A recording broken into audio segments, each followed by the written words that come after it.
Check Podcast, episode 36. Woo! So, we're doing something very special today. Very, very, very special. And I put on my very special voice.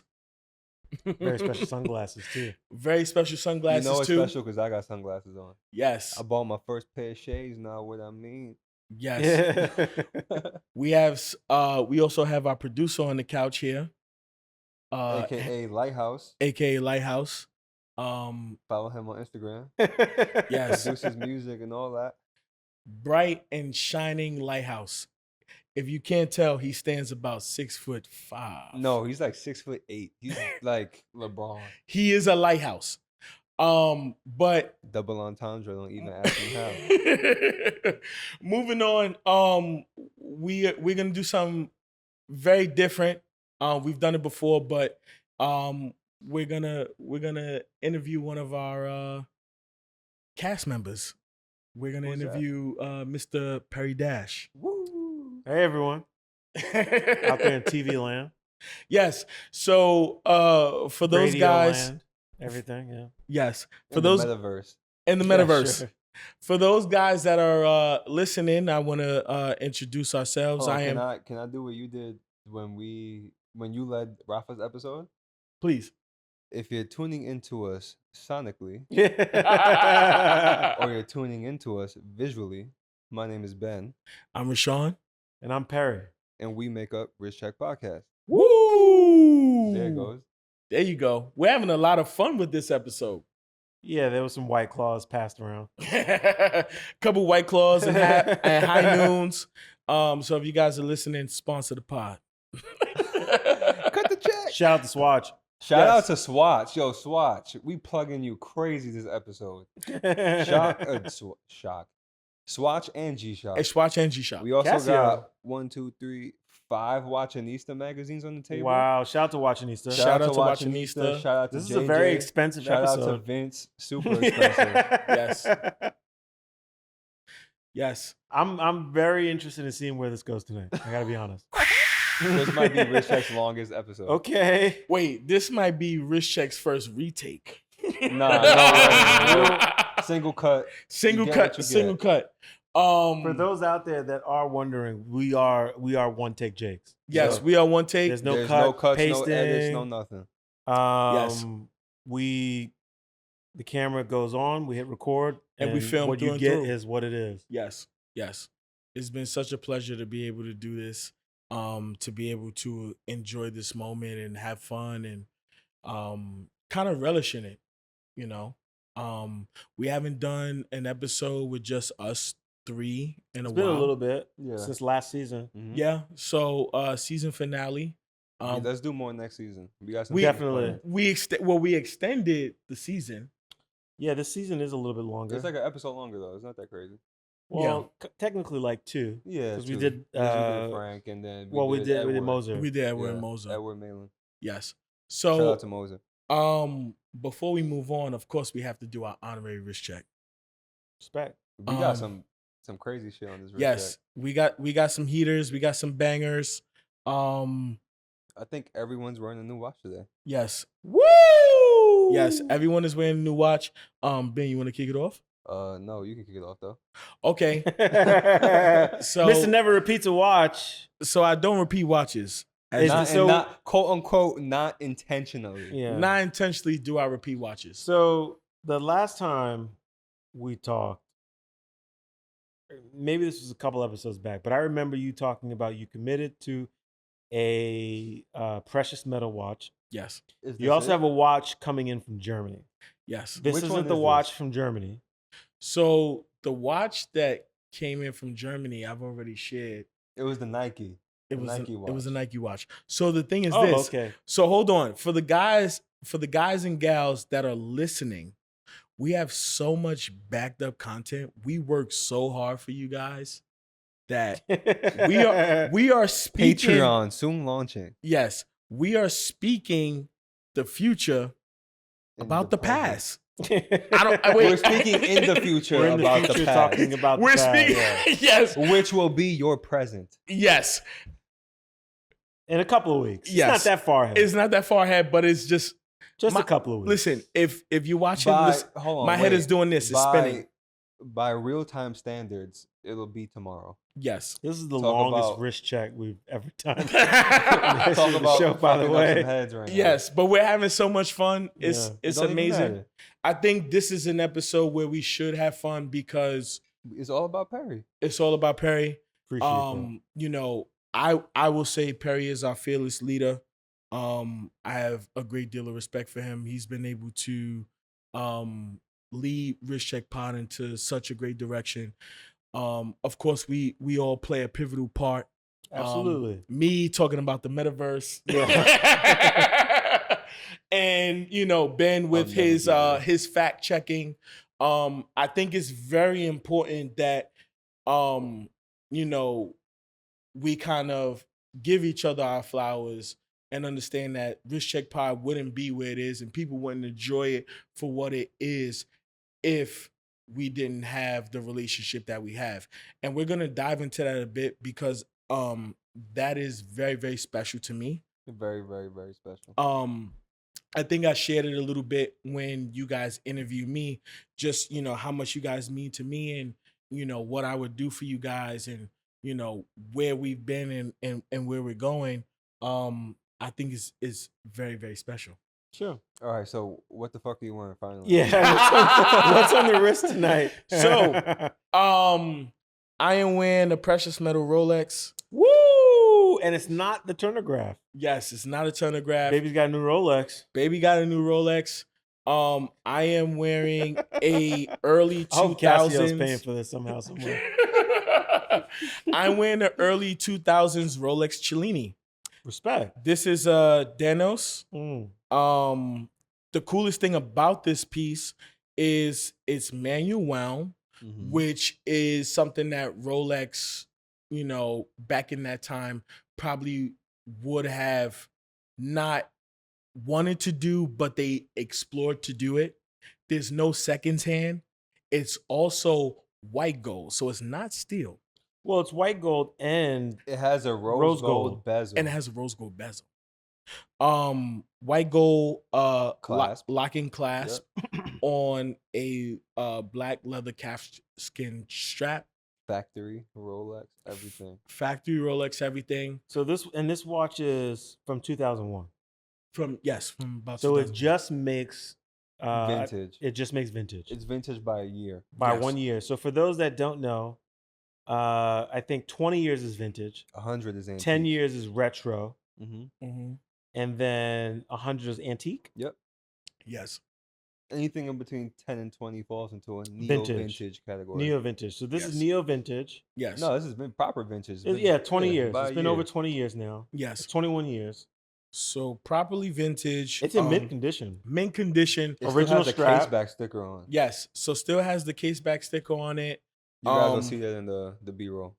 It has the service sticker. So it has the original Rolex service sticker, rose gold indices. It's something that I kind of like take pride into because I haven't been able to photograph it in the right light. It's so mint and so shiny that like when I've You shared can't it, get all the details. when you can't get all the details, when I've shared it with friends and I was so excited about it, and I was like, hey, check out this watch. Even when friends and you guys, I was like, man, this isn't good enough. What was it about this watch that made you pop off on it? What really made me pull the trigger was the fact that it was manual wound and it had no seconds hand. But very few vintage Cellinis have seconds hands. Yes. So what else? What was it? It had to be something else. I think it was the fact that it was precious metal. I've shared on the show that I only want to exclusively collect precious metal Rolexes. So you know what's funny? How about the fact that this is a two-tone precious metal Rolex? It's a two-tone It's two-tone precious metal precious metal. Rolex. It's like so the thing is that Rolex doesn't do this, right? Like if it's two-tone, that means, or what they call Rolesor, that means it's steel and gold, right? Yes. This is not that. Yes. This is one shade of gold and another shade of gold. Yes. I want to So give a it's very special unique. shout out to a follower of ours, Rupture Report, because he messaged me today, and he said he's watching the latest episode, and he said the Rolex bashers are all wearing the crown. You guys are funny.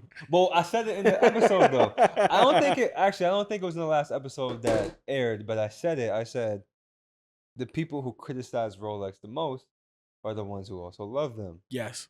So here we are. I mean, I'm starting to learn that, and I do Yeah. love them. I mean, Yes. when they do it right, they do it right. We've all said They it several very times. rarely do it Their wrong. logo is a crown for a reason. If we're being honest, almost every Rolex is amazing. Yes. They have an incredible catalog. I think where most of the the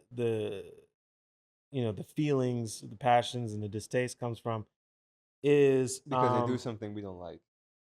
not even that. I think most of it comes from the market and, to be honest, the gray market Yes. and the reaction to it, because it does kind of suck that there are a lot of people out there that wanted the experience that Can't have it. can't have it. Yes. And Rolex is such an incredible and a special brand, because it is the brand that is accessible to the common man. If we are being honest, Yes. it's expensive, but Yes.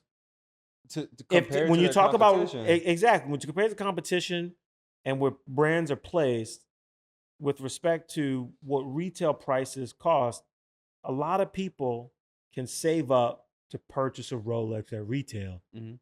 But we know that in this day and age, that isn't enough. And the fact that that's a thing, at no fault to Rolex, because they produce more watches than almost anybody, Yes. but to the gray market, it does sour things a little bit, because and to the credit of the brand, they want everyone to experience their brand. Yes. They want everyone to have a Rolex. Yep. You know what I'm saying? Like, truthfully, they make that's enough for everybody. that's truthfully where they stand. They want people to experience this. Yes. And it is quite an experience. And unfortunately, today, as it stands, the way everything is, that's not a reality for everybody. But to offer some a leg of encouragement, um, if you really want one, you can get one. Yes. You can. Yes. It is possible Yes. It is for possible. people out there, and I think it's important that people know that. And I think the most important thing that we can impart on people is that if you want a Rolex, the most important thing is that you are a lover of watches. Yes. Being a lover of watches, being someone who is interested in building a collection. Building a collection doesn't mean you have to have a ton of watches. If you have 2 watches, you have a collection. We know that from Kelly Yock. Yes. And she's right about that. You can get a Rolex. Yeah. And so I think it's important that people know that it's feasible, Yes. because it is an incredible brand. I think also too, talking about this piece and having so much pride in it, you know, this is a pre-owned watch. This has had a past life. And it's something that I take pride in. I own this watch. This is my watch. I'm gonna carry this until it goes to someone else. And I think something that's very important is that, if you love this brand and you appreciate this brand, anything that you own from this brand is valuable. So yes, right now you can't get a new Rolex, but there is something out there for you. 100%. This watch is mint. There's no scratches on it. The strap has never been worn. Literally, it's a hot summer day in New York City. For those that are listening to us or watching us that aren't from New York, it is hot as It's very Super humid today. it's yeah. humid today. I sweated. I probably put the most perspiration on this leather band than it ever has received. It could use some love too. It's pretty tight on your wrist. It is. I have to buy a new strap. Yeah. So hold on. So I have to say, listen, I'm sitting down on the couch. I'm a pretty large man. So most straps, most factory bracelets don't fit me. Most of these things can't get past my knuckles. So yes, I do have to get, a strap that's lengthy. But at the same time, I still love this watch. I'm going to wait until I get I a mean, new it one. looks great on your wrist, man. It's dope. Yeah, ain't joking, What I man. love most about Rolex is pieces like this. I love these obscure pieces that are not highly sought after, but are still, in terms of, I mean, everything they do is quality, but it's just incredibly special. Yes. This is actually, and we joke a lot, but this is actually a very, very special piece Yes. for a number of reasons. And it's beautiful. This very thin cushioned like case Yes. that they do is not something that is very rarely done by Rolex. Yes. It is one of the more obscure pieces in their catalog. Yeah. And what's great about the Cellini line, which still exists, is that you can have a piece of Rolex still today that is different, that is unique, Yes. that does offer another experience outside of a sports model. Mm-hmm. It's an incredible piece. It's beautiful. I'm you. happy that it brings you joy. Yes. I hope you wear it in good health and are fortunate enough to one day pass it down to someone you care about a lot. Yes. Oh, you know something too?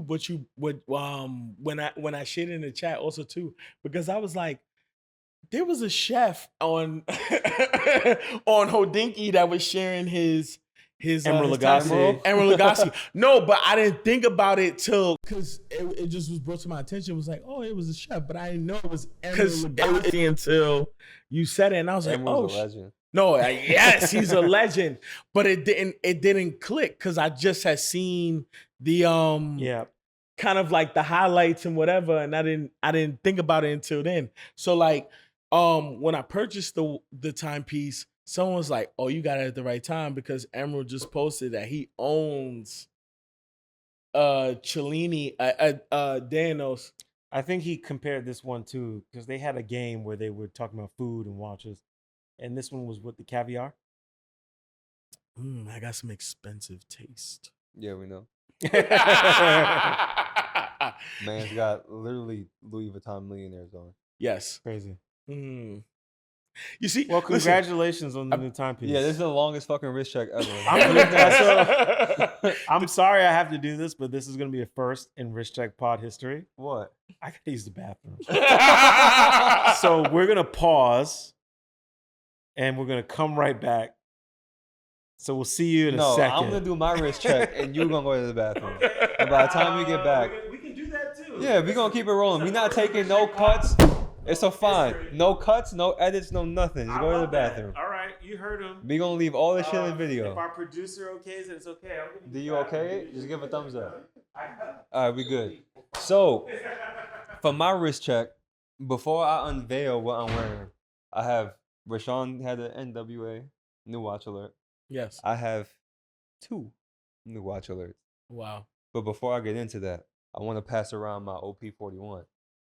Because the last time we had this on the show, I said I plan on wearing it for at least the next 4, 5, maybe 6, 7, 8 episodes to see how it evolves and how I beat it up and scratch it. I'm going to wear it every single day. And I have since then. So if you look at the bracelet, my bracelet's fucked up.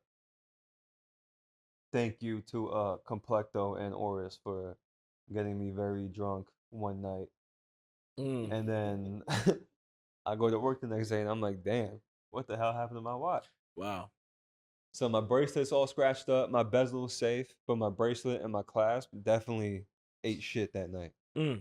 Which is fine. That's what I wanted. So while Rashawn's looking at that, one of my new watches is the Swatch Dragon Ball Z collab. I'm rocking Frieza tonight. I fell in love with this, A, because of the box art. You got Frieza about to blow up a planet on the box. Fire. And then on the dial of this watch, you have Frieza's purple shoulder pads. You have Arabic numerals. You have his red little 2-finger super beam move. I forget what it's called right now. But you have that end of the seconds hand. And then on the strap looks like his tail all the way around. And then one of the keepers on the strap says Frieza. Now on my other wrist, I'm rocking the Bamford G-Shock. Woo. That's a heater for sure. Shout out to my boy Frank. Not Frank William, the tattoo artist, but my other friend Frank. In real time, my birthday is in 2 days. In podcast time, my birthday would have passed 3 weeks from now. This was an early birthday gift, so shout out to you. I was spending some time in Connecticut today. You drove out all the way to Connecticut from Jersey to see me and dropped That's this off. awesome. So thank you. I'm wearing it proudly because of you. I'm super hype on this. I feel like I'm the coolest kid in high school again. Yes. It looks like a murdered out G-Shock, which is something at the time that all our favorite rappers were wearing, and I probably couldn't afford. Yes. But now we can. Yes, we can. So thank you very much, Yes, we Frank, can. for dropping this off. Mm. So our guest of honor, Is Perri. that me? Yep. What's on your wrist? So we did it first. I'm sorry, I had to use the restroom because if I didn't go, wouldn't have been good. I'm glad we didn't do this when we had a guest. No. But whatever. It's our show. We can do what we like. Facts. Facts. I am wearing. I was gifted a watch today. From Mr. Ben. And I appreciate you so much because I got really excited about this release. But I'm wearing the Vegeta Dragon Ball Z swatch. Before this collab was even unveiled, they posted about it, Yeah, and I said we gotta get them all. Yes. we Yes. did say that, and We I did knew not end up I knew buying I them didn't all. want them all. Yeah. So when they unveiled all of them, I'm sorry, some of them were not good, they weren't that great. but we got The all the Vegeta fire one ones. is awesome. What I love about it is if you are a Dragon Ball Z fan, you remember.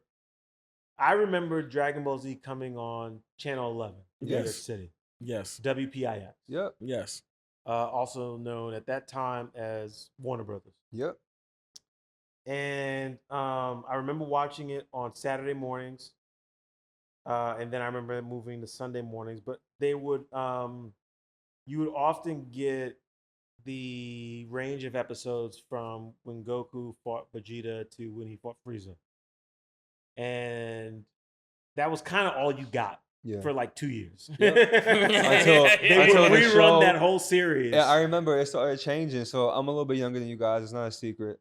I grew up watching Dragon Ball and Toonami after school every Okay. day at like 3, 4 o'clock. Channel 23. Channel 32. 32. Oh, Yeah. sorry. The other way around. It was Cartoon Network in the Mm. very early morning, Toonami Yes. in the afternoon, Adult Swim at night. 32. Yeah.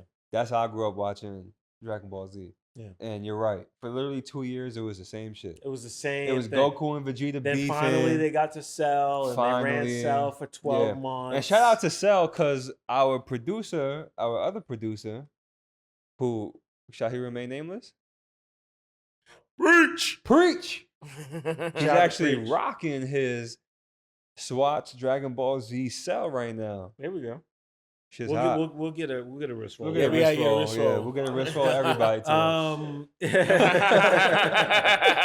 But And what I Lighthouse is rocking a Hamilton Field Watch, respect. also murdered out, all black. We'll get a wrist roll of that too. What I love about this piece is when I think about those early Vegeta episodes, this is before Vegeta and Goku teamed up, and Vegeta was a Super Saiyan, part of the Super Saiyan army, if you will. Yeah, from Frieza's army. Yeah, because From Frieza Frieza's took over army. Frieza blew up the planet. And so then what's enslaved the cool is Saiyans. if you remember the show, he had that headset He had the Scouter. with the target on it. Yep. Yeah. And so on the dial is actually Goku. It's even though this Goku, is Kakarot. Kakarot. Exactly. Kakarot is in the Scouter. Even Yes. though this is a Vegeta watch. If y'all know the famous meme, it's over 9,000. Yes. This is the theme of this watch. Yes.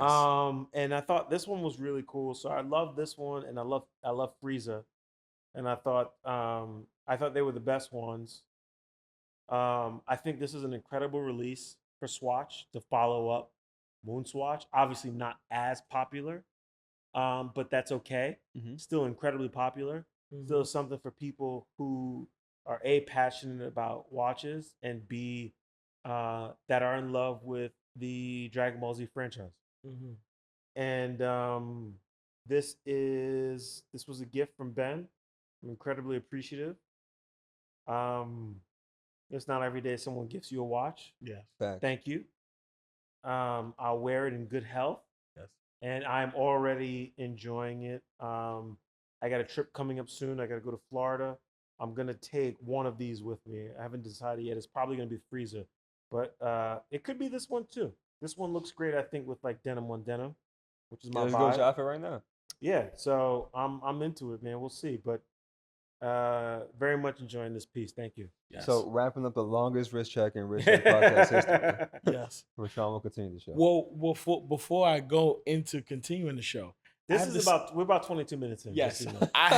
I have to say, listen, we have gifted each other watches, and there's gonna be a point in time where we're gonna be able to gift each other Rolexes and Pateks and APs. I mean, you know it's on my hit list, so and Jorns. I got a Jean coming up. And as I said, and If you want Jorns. to pay for it, please. You know, I It's a lot of big money talk on this podcast. I'm just saying, Listen, like, it's people big- are going to be very, very it's- curious. it's We big- have not it's made big any bag money off talk. of Rich Check Listen, podcast yet. so and Please pay the check. in real time, I made a post, and by the time you guys see it, it will be a long gone post. But this post that I posted was about moonwalking to the bag. So we gonna moonwalk to the watches. Nice.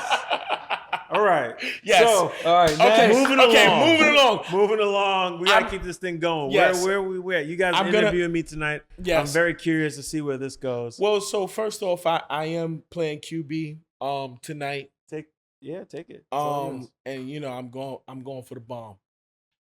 Perri, you know, we know you very well. We've known you for such a long time, but for our viewers and listeners that don't know you, let's talk about your origin story. Who you are, where you're from, you know, what your childhood was like, and kind of your journey in watches. Talk to us.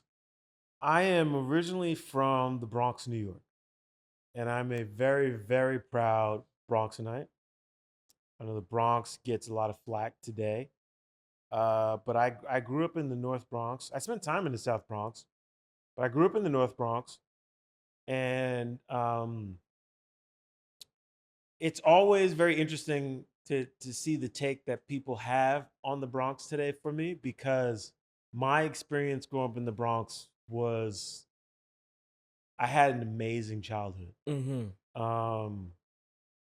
I was blessed and fortunate to grow up in a middle class household in the Bronx. I lived in an area that was probably one of the more diverse areas of the Bronx. You know, people don't think about the Bronx in that way today. That's true. But where I grew up, it was Black, Irish, Italian, Jewish, Caribbean. Caribbean being Jamaican, Trinidadian. Was there many Africans up there? Because there's a lot of Uh, Africans now in the Bronx. There was an African presence, not as large then as it is today, Okay. but it did exist. Yeah. There were a lot of there was even a Black-owned bank. Oh, that's Uh, fire. yeah, there Wow. was. There was. Really? Yeah. There were a lot more independent banks back then in New York in the 90s. In the early 90s. And you know, before where, you know, I think we think banks today, you think obviously like Bank of America, Chase, etc. TD, yeah, all that. But like when I think about like my parents going to the bank, it was none of those. It was an independent, like small bank. Wow. And it was Black owned and it was in the Bronx. And that wasn't uncommon back then. We don't talk about those kinds of things today. Mm-hmm. Today it seems like an anomaly. Yeah. And we treat it very sort of like the attitudes that are geared towards when you hear things like that. It's like, oh wow, really? When like the diversity and inclusion and all these ideas that we hold valuable today, I feel like in the 90s was like a special period where it was like they got it, they moved there, Yeah. and things were happening. Mm-hmm. I'm not sure what changed, but my experience growing up in the Bronx in New York with a diverse group of friends and neighbors, it was I had an incredible childhood. Amazing relationships. There are a couple that I still have today. But I think about things like my neighbor's wife.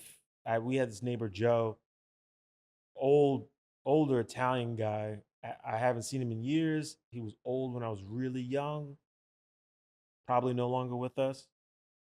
But I remember Joe sitting on a stoop wearing his Yankees hat, reading the paper, and the kids would gather on Joe's stoop. He had the biggest house on the block, and his wife would bring us lemonade, and he would tell us stories. That was where I grew up. We had block parties. Um, it was a competition. People would bring their grills out to the street, and they would barbecue. This is how I fell in love with I was gonna grilling. say that's how you One got hundred into it. percent, It and it was a had to be. competition, and it was everything. The Irish guys were there, the Italian guys were there, the Caribbean guys were there, and this was my introduction into curry goat jerk chicken. How much jerk chickens were you growing up? A lot, a lot. And when I think about those times, I can't help but compare them to today, and then I'm reminded by how special those times were because I didn't think about a lot of the issues that I'm cognizant of today Mhm. in terms of interpersonal relationships and people.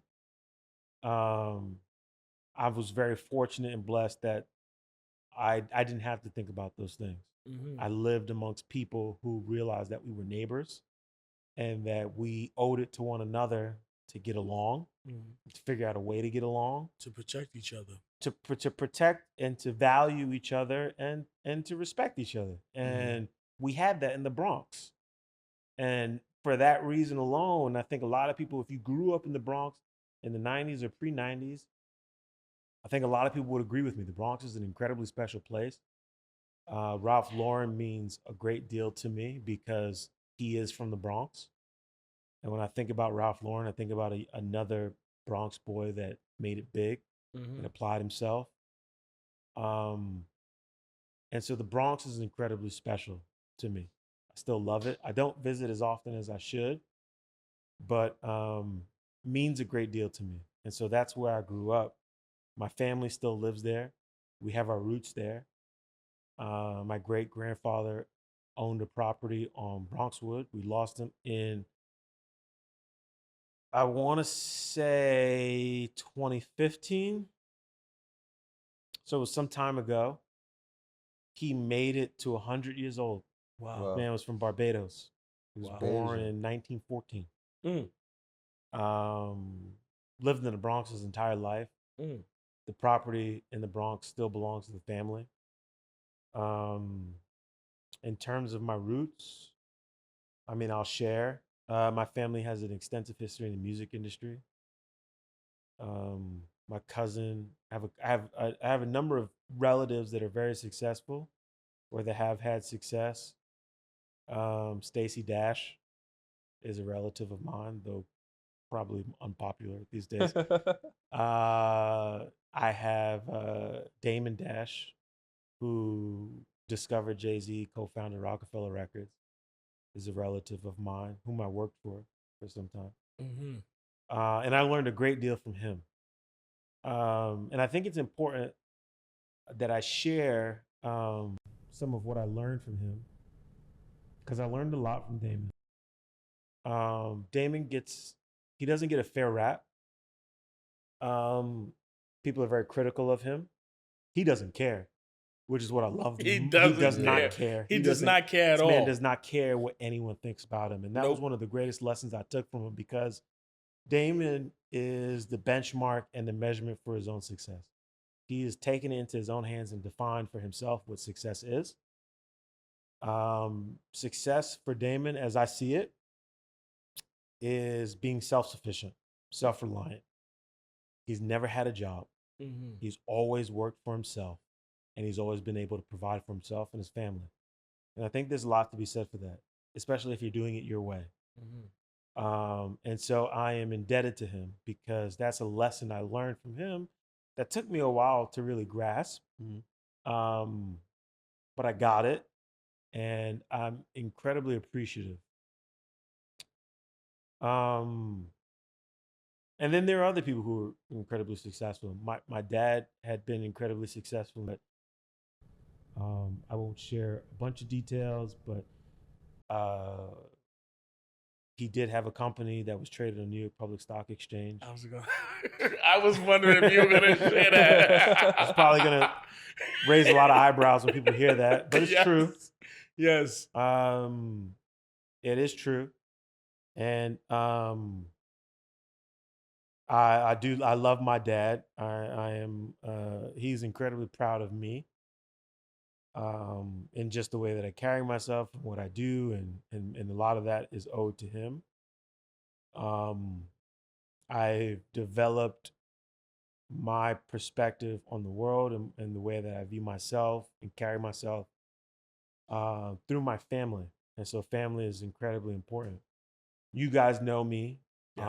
very well. You know how um, I think I am an incredibly collaborative person. I'm very understanding, but there are aspects of who I am that are very beetle-headed, Mm-hmm. and I will not budge. Yes. I'm very much like, this is the way it is, and that's the way I am, and I will not change. And I think that it's important that people have certain things that are non-negotiable. Yes. And there are a lot of things that I am non-negotiable about. But I'm very malleable. I'm nimble. I respect people. I respect perspectives, and I'm open to collaboration. But there are things that I stand on, just as a person, that are non-negotiable. And I think it's important that people, men, women, and everything else, have non-negotiables. Yes. I think it's important that you stand on something that you take with you. And when I mean take with you, I mean you take with you to your grave. Mhm. That's how I am. I can be very black and white. I'm not black and white about everything.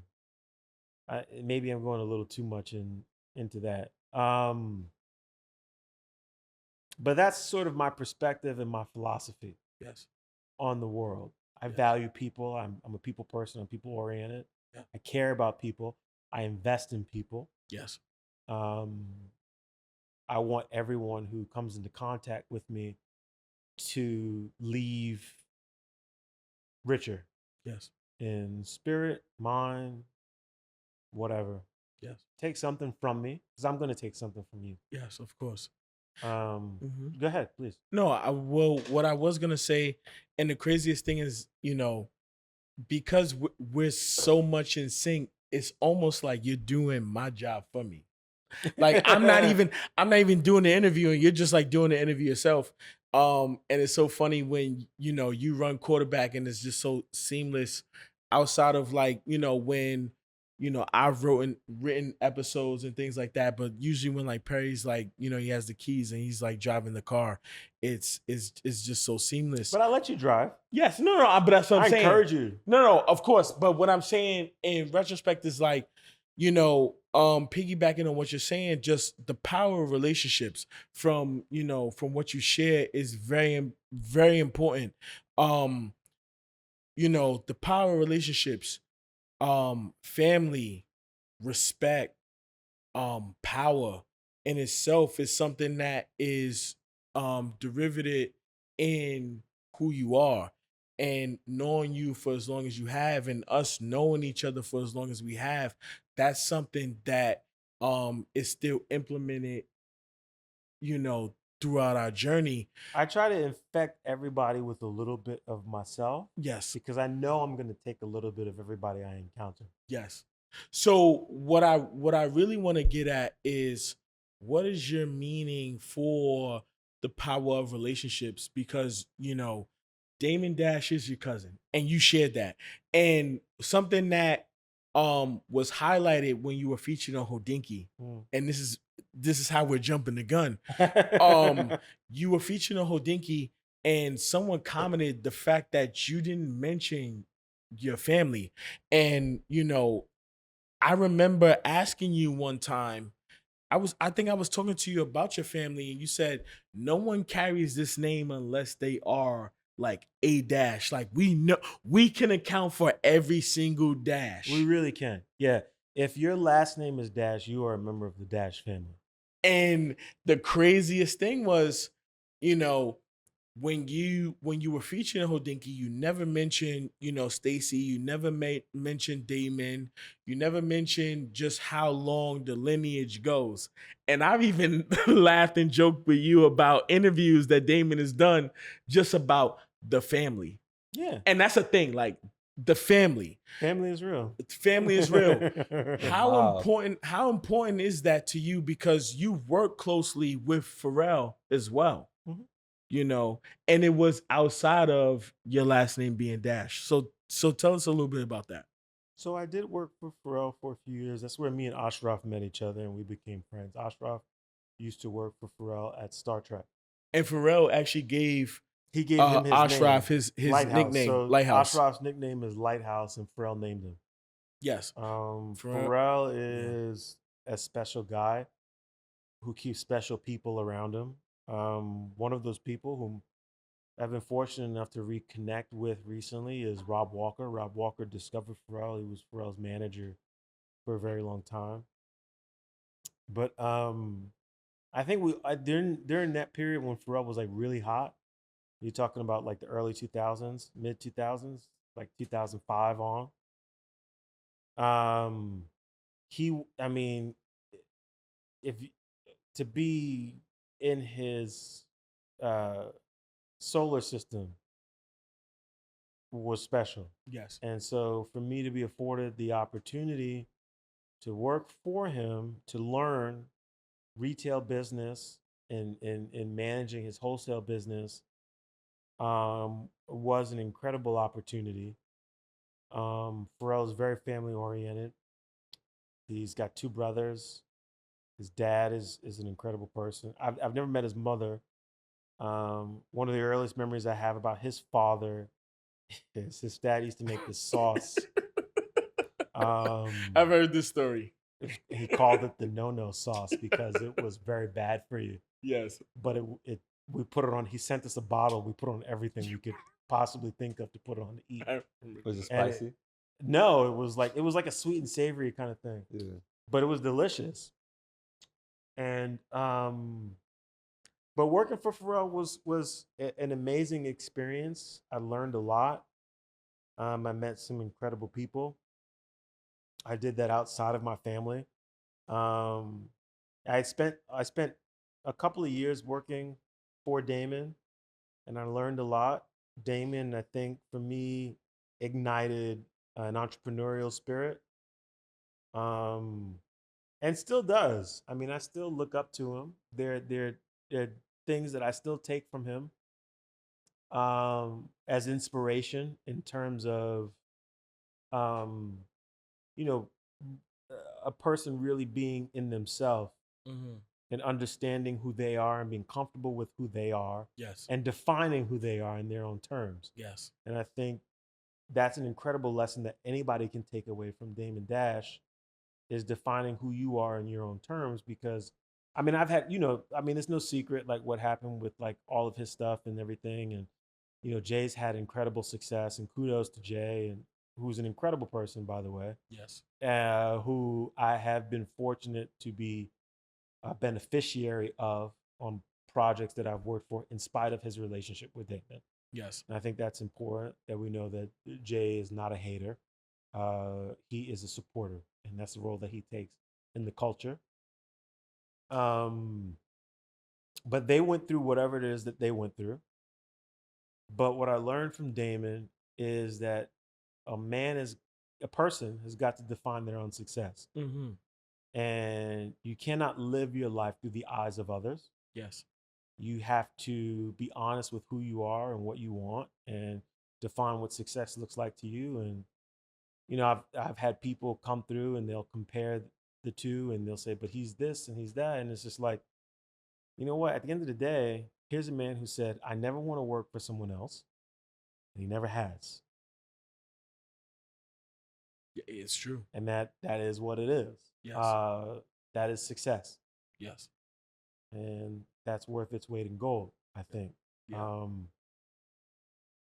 And we've had other family members that have been incredibly successful. My dad was successful. I have cousins who are successful. Mm-hmm. My family is full of entrepreneurs, full of hustlers, go-getters. Yes. Um, we make things happen. That's kind of who we are. That's part of our spirit. Mm-hmm. Um, someone asked me recently what I was bad at, and I told them sitting still. Though I'm Mhm. sitting still perfectly fine, Yeah. I was speaking sort of metaphorically. Yeah. I have to do something, Yes. which is how the podcast came about. I have to do something. Yeah. I cannot. On your leisure. I just have to do something. I cannot not do anything. There's no leisure at all. No, and my wife gets on me about it because she knows how hard I work, because I do work. Yes. Shout out to I Perry's work. wife. Shout out to my wife. Shout out to Denise. I work very, very hard, whether it's on the podcast or at my actual job or with friends and family, investing time into people, helping them grow, helping them develop. Mm-hmm. The work never stops for me, because I care about people. I invest in people. Yes. I invest in relationships. Yes. So I'm always working. I never stop, Yes. which is something that I'm trying to learn. I took one vacation this year, and it was just for 2 days. Oh man. That doesn't even count. Yeah, it's not. A It vacation. doesn't for most people, but I like working. I Yes. like doing things. I like creating. Creating Yes. is very important for me. That's That was a something. very long-winded No, response. I'm sorry. but it's great because it segues into how we've met each other, and I think the biggest takeaway is from what you said is like learning people, experiencing people, and letting them be them, because you know you know me very well, Sure. and you know what I'm going for and what I'm not going for, Yeah. and I will voice it whether people like it or they don't. And most of the time, Perry is someone that talks me off the ledge because I'm like, not having it. Sure. And, he's been someone that has been able to trust me, because how we first moved off trust. And from that point, then he was able to guide me and to bring me to the point and the success that I am today. But what I'm really trying to get at is, you sharing your experience and how we all met. Sure. How the pod came together, how we all individually Yeah. met, So because I mean, it's yeah. it's So an the origin pod, story. I'll be honest. Coming out of COVID, I had the routine of just going to work and going home. And again, I'm a busybody. I have to do something. It was not enough for me. I needed something else. Mm-hmm. And you had just joined a company where you were more focused on watches. And so we got to talking about watches even more. And then we were spending all this time together at Finelli's, which is the neighborhood spot. Yes. Still go to this day. I was there earlier That's this week. the Soho water. I mean, I'm there. Shout out to at the Finelli's. very least, I'm at Finelli's once a week.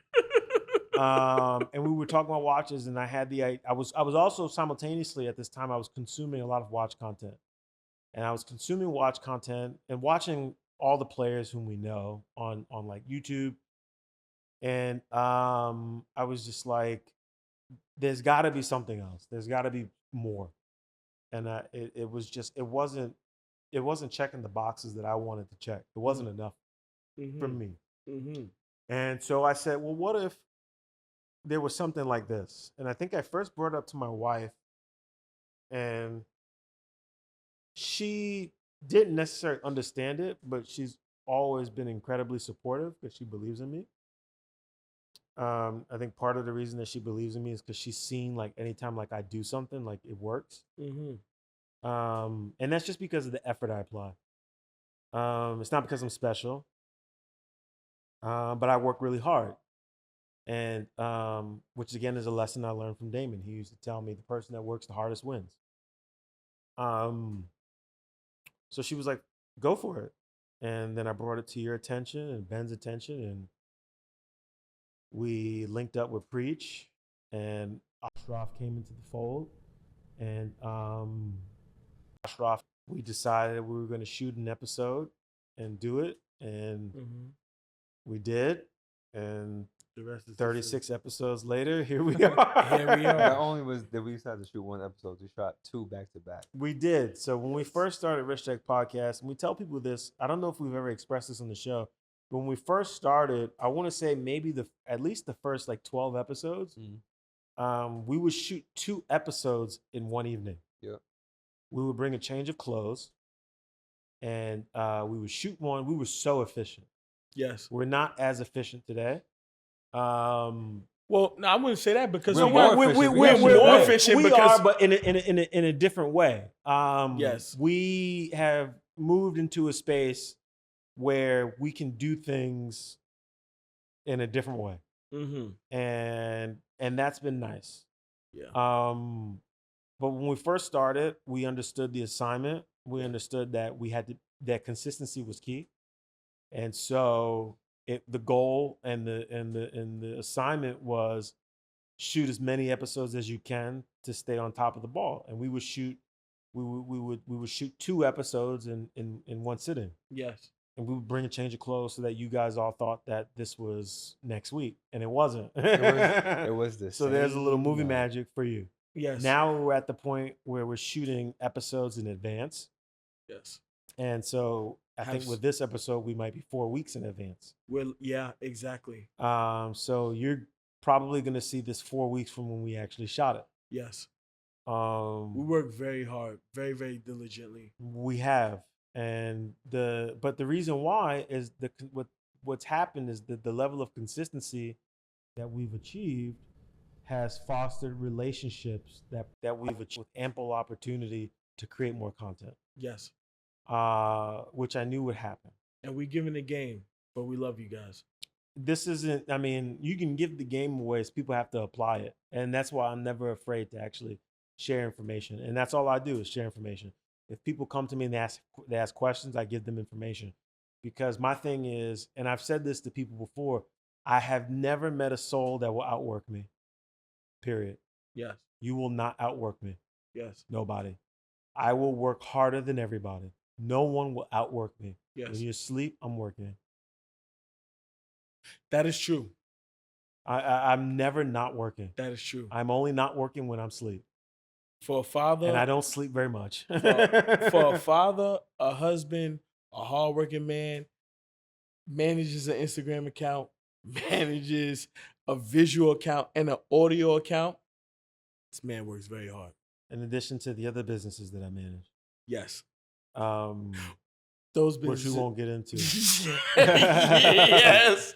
But yeah, but yes. And it's not to showboat or anything else. Yes. It's just, it's who I am. It's homage. It's just, I have to be busy. I have to do things. Yes. I'm here. I'm very aware of my mortality.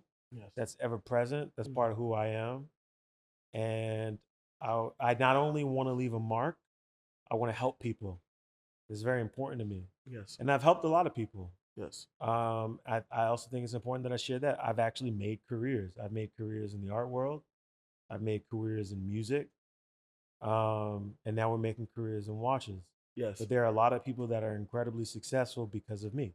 Yes. And I'm proud to share that. It's not a thing to boast about or to say that I'm better than anyone, but it is because I actually genuinely care about people. And in most cases, expect nothing in return because I know how people are.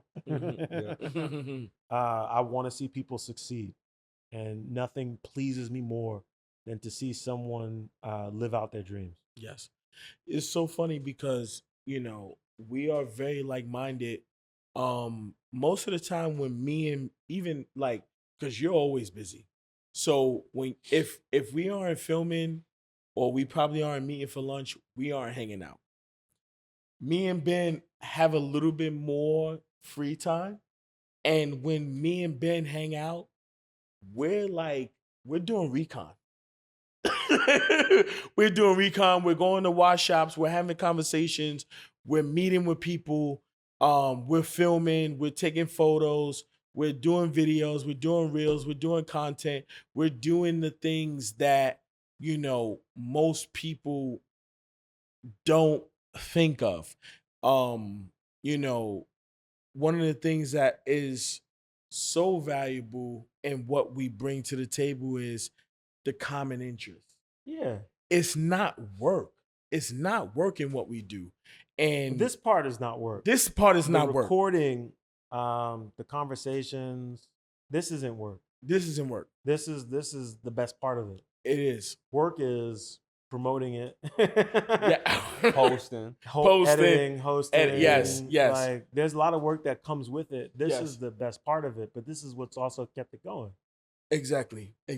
We we went to a jeweler and we spent so much time. I remember actually we went to two jewelers. We went to Omega Boutique and then we went to a boutique on Park Avenue. Mm. And when we spent so much Cellini? yes. Well, you named them. I wasn't gonna name them. So we went to Yeah, Cellini. whatever. Cut And the check, Cellini. What up? so whether I don't know if Ben knows this, but when we spent that time together, and we spent a lot of time together, but when we spent that time together, it was great to do it. It's like I'm enjoying this with my brother. Like yeah. like we trying to works together. It was amazing. And he put the watch on and he took his photos and he was like, put this watch on. And I was like, enjoy it. But he was like, no, I need you in this. Yeah. Same when we did the White Side of the Moon. He was like, listen, you got to put this watch on. I need you to put this watch on. Take photos of it. Enjoy it. I want to see what you see on the other side of the perspective. Sure. And I said, man, this is special. I don't know how he felt about it, but I was like, man, like this It's very, very special. It's Well, very, I mean, very you special. got to see me literally be a nerd Yes. about woodwork. It's Because y'all know how This I am is with this is these gonna be a 2-part crazy episode. ass- this, definitely. yeah, it's Y'all gonna. know how I So feel hold about on. these crazy ass independent brands. I'm about to You ruin about it to again. You go to the bathroom again? We're gonna take a pause. Oh, no. Perry's gonna take a pause. This is what we're gonna Perry's do. gonna But take this a is pause. this is You're we're not gonna do a pausing. 2-part episode. So you're gonna catch the first half on Wednesday, And then you catch and then the you'll second half catch on this Friday. next half on Friday because That I same gotta go Friday. use the bathroom. Perry used the bathroom to keep the conversation going.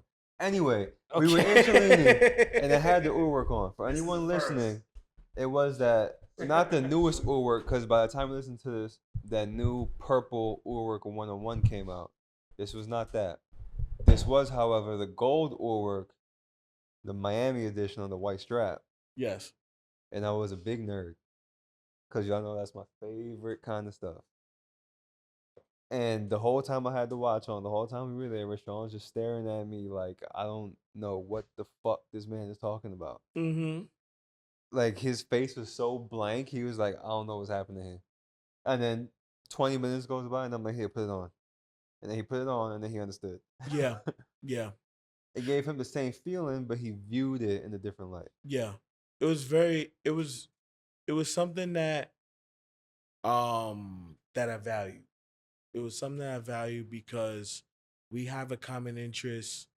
It's something that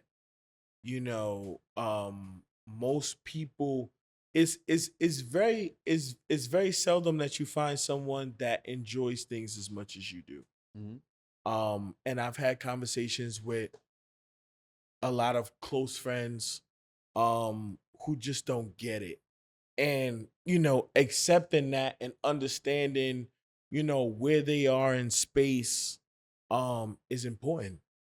I think it's very important to understand who you're speaking to and when you're speaking to them and the time that you're speaking to them. Because what you bring may have value in this point in time, but it may not be valuable to someone, in the present.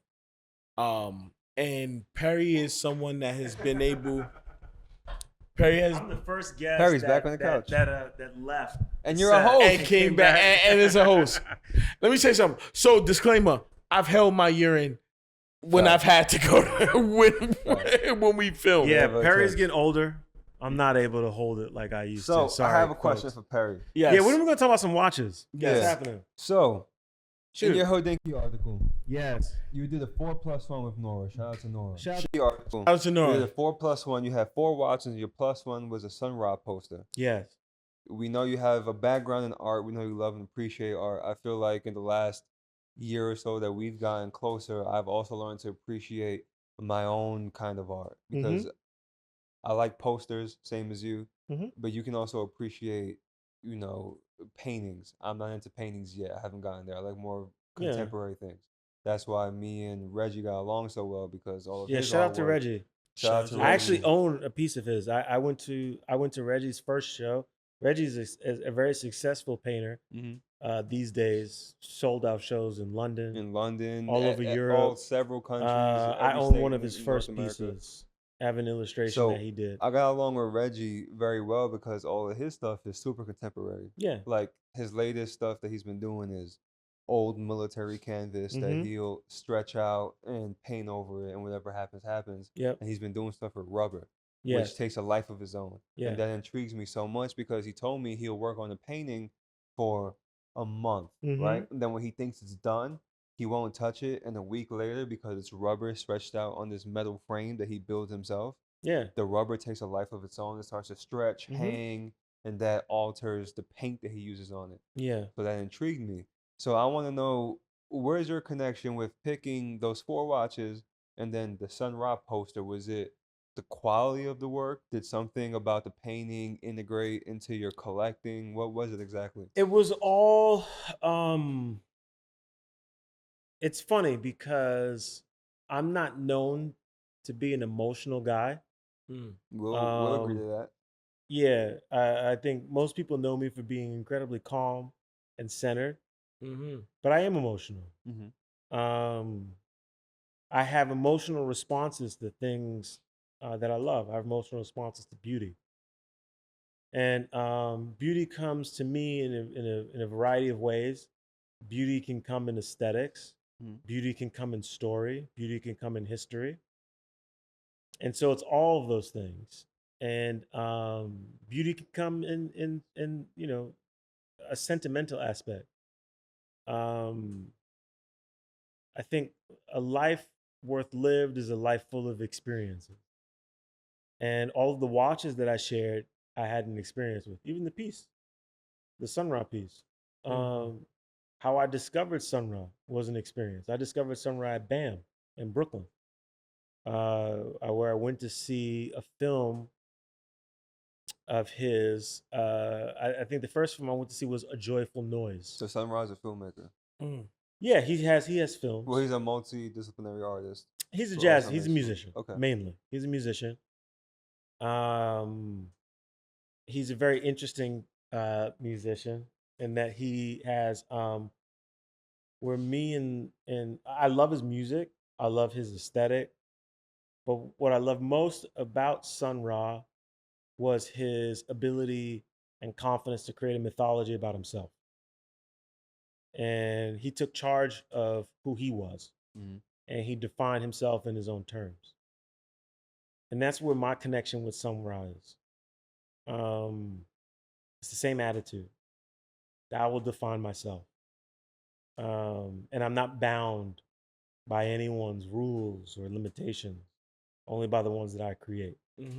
And as people, I think we do create them. And I'm comfortable with the ones that I create. So as long as that it's me that creates those bounds.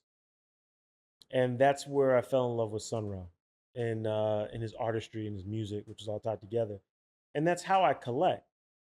If you notice, my collection of watches, I have maybe 16 watches now. It is very eclectic when you look at it. I think for most people, it probably doesn't make sense. It doesn't. I don't think any of our collections make sense to anybody. No, it's a collection of like, there's tool watches, there are dress watches, but if you know me, it makes sense. Yes. Right. I think me personally, I have aesthetic cues. I have cues when it comes to story, novelty, etc. That if you know me, you know what I like, you know what resonates with me, it'll make sense. because it's all a matter of how I feel in that given moment. Mm-hmm. And so everything is about an emotional response Mm-hmm. with me. I have to have an emotional connection to it. And that's all that was about. So with the watches that I shared, it was the stories tied to it. The Elgin, which is here, it was an aesthetic emotional response. There was something about this watch when I saw it that was just like, I have to have it. Yeah. And I can't explain it. It was just like, this has to be on my wrist.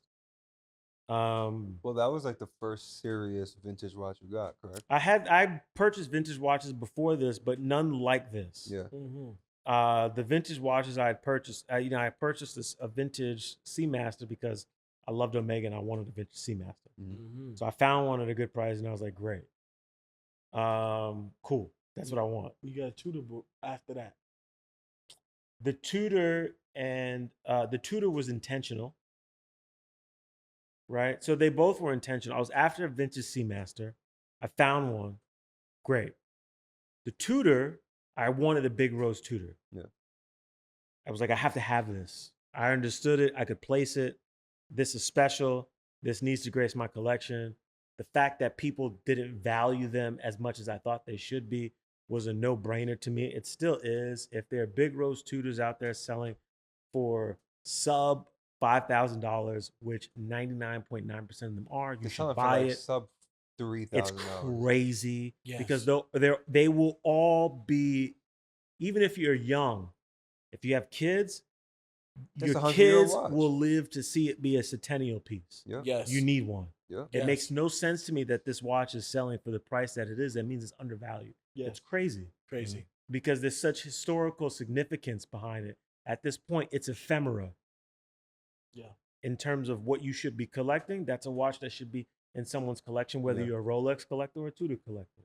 Yeah. Also, too, the Pelagos 39 just came out today. Shout out to And Tudor. and The watch well, so nice we did it thrice. Yeah. yes. It's crazy. Hold on. So yeah, pause on that. Their marketing to that, terrible. I wasn't a fan of the marketing. They said But it's a Pelagos. It's not a Pelagos. It is the Pelagos though. What? You lost me. Done. I get it. I'll buy this watch because it looks nice. I don't give a Exactly. fuck about the commercial. It's gonna sell anyway. Yeah. Yeah. It's a great watch. Anything Tudor in a 39 case is a It's smart gonna move. sell. Oh yes. And it's 39 Perfect case. size. Oof. They do. I mean, everything they do in terms of like build and quality Yep. is incredible, and it's Yes. worth the price. What you're getting, value for dollar, is amazing. Tudor is an incredible brand. If you don't own a Tudor, you should. Yes. Rashawn has This it too. watch was different. This watch was an impulse purchase. I saw it, it resonated with me, and I said I have to have it. And it's one of those things too. Whenever I do see it in a watch box and I look at it, I'm compelled to wear it. And every day, every time I wear it, I'm like, I'm reassured that I made a wise choice because it's that good. Yeah. There are pieces of this watch that I think people will recognize from other brands. What makes it special to me is because it is Elgin and what Elgin is known as historically. Also, Elgin was at this point an American brand. And at this point, when they released this one, they were an American brand that was making watches in Switzerland. Yep. So this was made in Switzerland. The movement, it was made in Germany. Similar to IWC. Yes. And so for me, for all those reasons, I thought that this would be a good buy because I know that Elgin is still a very undervalued brand in terms of vintage watches and collecting. Yes. Those who know. I own one. You should own one. Everyone should own one. If you can get an Elgin pre the Chinese acquisition, you should get an Elgin. They're an incredible price. The movements are pretty simple. You can service them without very much worry.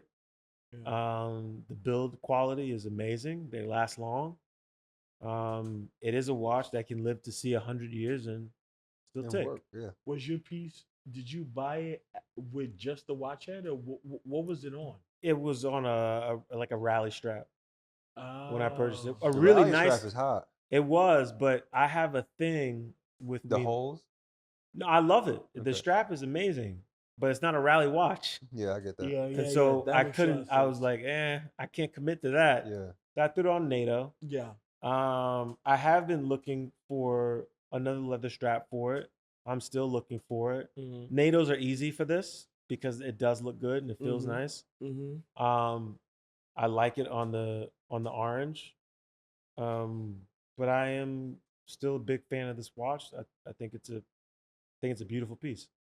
Um, because he's the watch encyclopedia. Sure. Could you find the original bracelet for that? Probably. I don't know if that watch was offered on a bracelet, to be honest. I could find a bracelet that fits it, made by Elgin. Yeah. Sure. Yeah. I would love to see this on a There's a number bracelet. of Elgin divers that are still out there that can be had. Yeah. I'd love to see that on bracelet. Let me you pass me I've that only real quick? seen this one up for sale twice in that colorway. Yeah. I actually did meet somebody who owned the same watch once. Really? That was pretty awesome. He was surprised that I had it. Yeah. Mine Wow. was in better condition. So, diving into we're talking about No that pun watch. intended. No pun intended. Diving into family, you are a father. Sure. And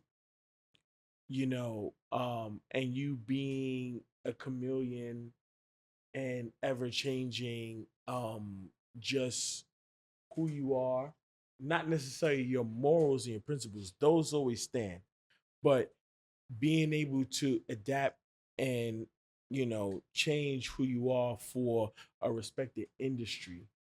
Now being, you know, in the watch industry, as far as just like speaking to timepieces relatively, how important is it to your daughter? Because people invest in these watches because they believe that they are investments. Sure.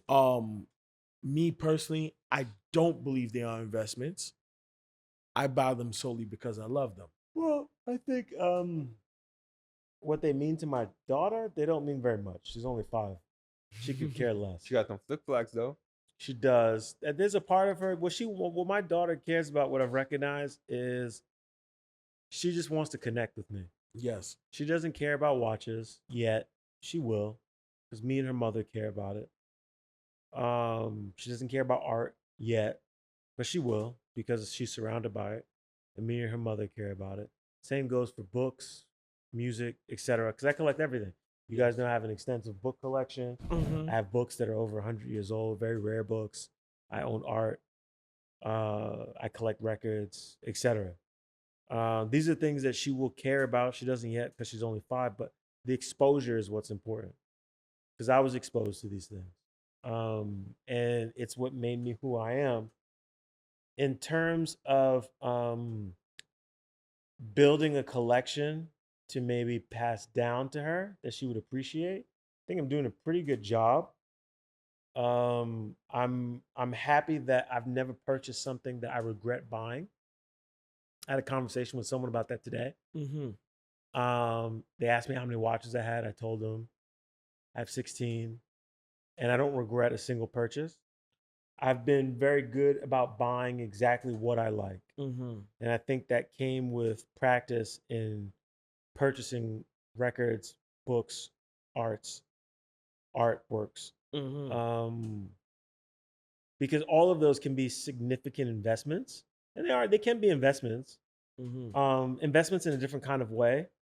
I don't look at anything I collect as investments in terms of reselling, but investments in terms of having a collection that's worthwhile for someone to inherit. Yes. Where even if they choose to sell it, completely up to them. It can serve them. It can serve them, but it can also serve them in terms of application, what it is. Yes. Right? Here are watches that you can enjoy. Here's art that you can enjoy that's meaningful, that have a story to it. Here are books that have a wealth of knowledge. Here are records that you can enjoy. Because even like with collecting records, the beauty about inheriting records, I think, is being able to connect on a spiritual level with the person who bought them. Yes. So I inherited records from my grandfather, who passed away in 2020 due to COVID, unfortunately. But in listening to those records, it brings me close to him, and that is an investment that is paid off on his part, right? Something to pass down to me to connect us even after he's no longer with us. So I think it just depends on how you look at investment. Um, I hope that answers your question. No, it does. But I have to ask because you are very meticulous and very calculated. Um, what what do you find yourself as far as like a calculated watch collector? What do you resort to the most? Yeah. What I do you have like? What do you How do you prioritize your watches, and what do you kind of like resort to the most? That's what I mean. it's a balance between aesthetics and context. So I think I do have a talent for being able to place things and sort of seeing ahead of the curve, hence like the podcast. So even like with the green OP, which is still available, has not been discontinued, but everyone's after like the turquoise or the coral or the yellow or the pink, and the green seems like it's more commonplace. Yes. But in terms of like how I view art and collecting, there's something that tells me that the green will end up being most valuable. Um, and so I was like, that's to me, that was the one to have. And there was something about the green watch, and me and Laura talked about this. It just didn't make the article, but it felt like an art piece. It felt like a Jeff Koons piece. You know, the Oyster case is a beautiful case design. It is classic. It's everything. Um, Rolex got it right. When you take, and we have the watch here. This is Ben's. Mm-hmm. When you take that watch and you put it in the box, and you realize that it's the same color green, Yeah, it's the Rolex box. it looks like an art piece. It looks like a Jeff Koons piece, and literally looks like something Jeff Koons would have made and sold in a gallery. Mm-hmm. Because of the presentation. And I think presentation is key. And living in an age where now people understand the importance of keeping the box and keeping the papers, right? This wasn't something that they worried about 20 years ago, It wasn't. and so on and so forth. It It wasn't. makes this piece incredibly more important because of context, right? We know now you keep the box, you keep the papers. Well, if you keep the box, you keep the papers, you realize that the dial on this watch matches all of that. That's incredibly important in Mm-hmm. terms of collecting. And a lot of people might not agree with me. A lot of people might not see it, but I guarantee you in 50 years' time, you will. And you're going to realize that the green, whether they made more of them or not than any other piece, is going to be the one that everyone is after. That's going to be the one everyone wants. That's how I see it. Yes. And so that's kind of how I collect. But I also appreciate diversity in collection. So I understand how, and again, people might not agree with me, and that's fine. But I understand how having a piece like that, and then how curating my collection and having a piece like this speaks to one another about who I am, because And the then wearing collection a is just as Adidas important as the watch. collector. Context. Yes. Um, Yeah. and so if you look at my collection, tool watches, dive watches, dress watches, but the dress watches that I have are all dress watches for the common man, Yes. unless it's a tool watch, Yes. which is the Dumont Mhm. pilot's watch, right? It was about legibility. There was an application involved, and so I'm cognizant of all that. And so I have very key questions when I'm collecting watches in terms of like where this fits. A, do I love it? B, where does this fit contextually in history? Where do I see this being important in the future? What does it mean to me? If it doesn't resonate with me, I won't buy it. Mm-hmm. Um, and so all of those things, in the same way that I've collected art, I have I've been fortunate enough to understand how to navigate the art world to collect pieces that are very um that are incredibly valuable that I've paid virtually nothing for. But in the same way, in being able to identify early who and why someone is important. Mm-hmm. And be like, no, this person is the person. Yeah. And because no one gets it, Yeah. I'm gonna invest and get a piece. I remember when we did Star City's first show. Star City is an incredibly successful artist today. And I had people come up to me and they were like, I don't understand his work. I don't get it. Yeah. And my attitude was just like, that's fine. I do.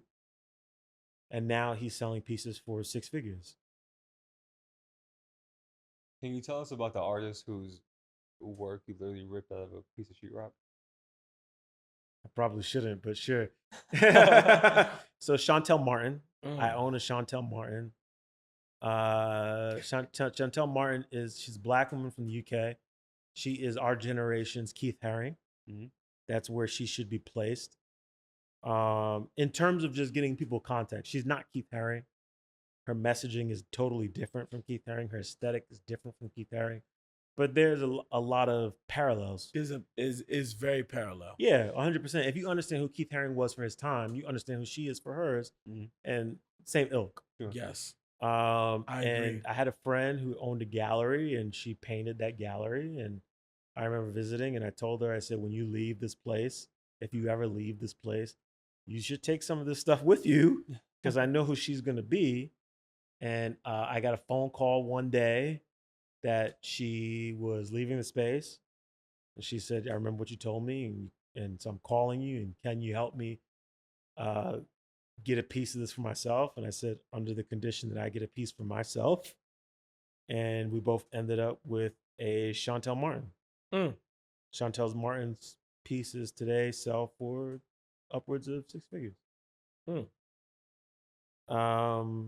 Chantel did not want us to have that. So I think it's important to make it clear. Her wishes was that we paint over it. But when were you ever going to get that opportunity? And I wasn't getting the piece to sell. I love her work. Yeah. I would never be able to afford her work otherwise. Yeah. In present day. Maybe one day if I'm fortunate enough. But if these fucking brands start cutting these checks, they will. Yo, Casio, what up? Cut the check. But I own a Chantel Martin. I own a Romeo Bearden. There's another artist who I'm very dear and near to. Shout out to my homie Ronnie Robinson out in LA, who's killing it. Alongside Knowledge Bennett.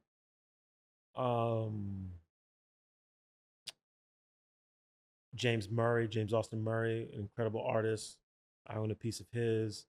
Jae Young Kim, Korean artist. I own a piece of his. Natural. I was involved early on in the beginning of his career. I own a piece of his. And then there are other artists that I own work from that they might not ever blow up, but incredible stuff. I do own a piece from Reggie. Yeah. I have to say, one thing I will say, Perri is not cap. No, I'm not cap. Like the kids say, Perri is not cap. Because you've been to the house, so if you come to my house, it's crazy because it's like people, they look around and they're like, yo, what's going on here? Because there's art everywhere. So Perri, listen, Perri, this is where you go into your host, like, you start jumping the gun. When you go to Perri's place, well, first off, knowing Perri for as long as I have him, he goes, man, listen, it's almost like a rap lyric when he's like, wait till you come to the crib. Yeah. And then you come to the crib and you like, oh, so this is what you was talking about. It's like a museum. Yeah. You like, oh, so I get it now. Because there's stuff everywhere. Yes. There's stuff that I haven't even shown you guys that that's crazy. Going to Perri's house, listen, it is very impressive. The things that he owns, the things that he values, the things that he enjoys. It's remarkable to be able to share something so special with him.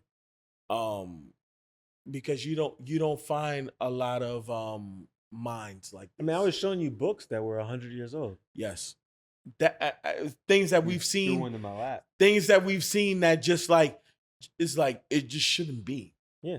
What I really want to get at is knowing, your prophecy and just how you foresee. What are your top brands or what are your soon to be's And watches? in watches? I firmly believe that Tudor will be the Rolex of the next generation. I think they have a lot of work to do, but I think that it's a low hanging fruit. I think it's mainly based off of what they have to offer in terms of vintage. Mm-hmm. I think vintage gives you a clear indication of who Tudor is. Mm-hmm. It didn't dawn on me recently. So when we talk about the Ranger, we were getting a lot of messages from people talking about, oh, Tudor is this homage brand they're becoming, and Yeah, that's bullshit. Yeah. But at the same time, I realized looking in the past, I said Tudor's always been an homage brand. That's never changed. Yeah. It really hasn't. Even though you look at like the home plate, it's a Daytona case. Just has a date. It's just their version of it, right? It's always been an homage brand, Yeah. but it is Rolex's homage brand. It's from the same guy. If there were ever an homage brand to collect, It'd be Tudor. it'd be Tudor. Tudor to me is like double RL. It's the Atelier. This is where we have fun, Yes. and that's why it's incredibly important. So I think Tudor is going to be very special in the future. I think, I think, I mean, I think there are a couple of other ones that are very obvious.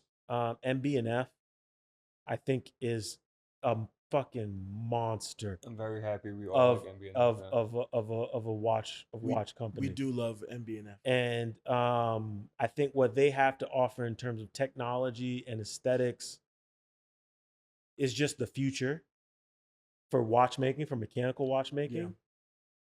I'm very happy about them. Mm-hmm. I would love to own one day. Yep. I love what Moser is doing.